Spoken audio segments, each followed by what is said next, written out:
America could lose a war against North Korea, former U.S. commander says in leaked letter. The U.S. military would find itself outnumbered and undersupplied if war broke out with North Korea, a former top commander in the region has reportedly claimed.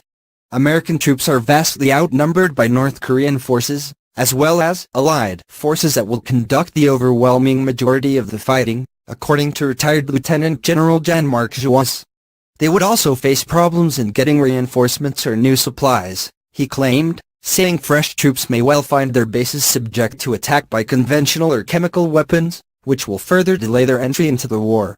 In a letter to members of Congress, obtained by Newsweek, Lieutenant General Jouas said even limited military action against Kim Jong-un's regime would be likely to precipitate a full-scale war, yet would probably not destroy Pyongyang's nuclear capability totally. He added, an enormous casualty and evacuee crisis will develop and include over 100,000 non-combatant Americans, many of who will turn to U.S. forces to get them off the peninsula. The use of nuclear weapons by Pyongyang could not be ruled out, he said. Lieutenant General Jouas was deputy commander of U.S. Forces Korea from January 2012 until his retirement in early 2001. U.S. personnel in South Korea number about 28,500, Lieutenant General Jouas said, though news reports place recent figures both higher and lower.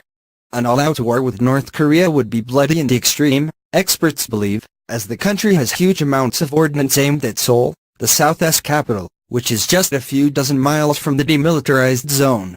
U.S. Defense Secretary James Mattis has said the results of conflict would be catastrophic. According to the Council on Foreign Relations (CFR), a U.S. think tank, Pyongyang has some 1.1 million personnel in its armed forces. The CFR added in a recent analysis, although Pyongyang is outspent by its neighbors and adversaries in dollar-to-dollar comparisons and defense experts say it operates with aging equipment and technology, the regime's forward-deployed military position and missiles aimed at Seoul ensure that Pyongyang's conventional capabilities remain a constant threat to its southern neighbor.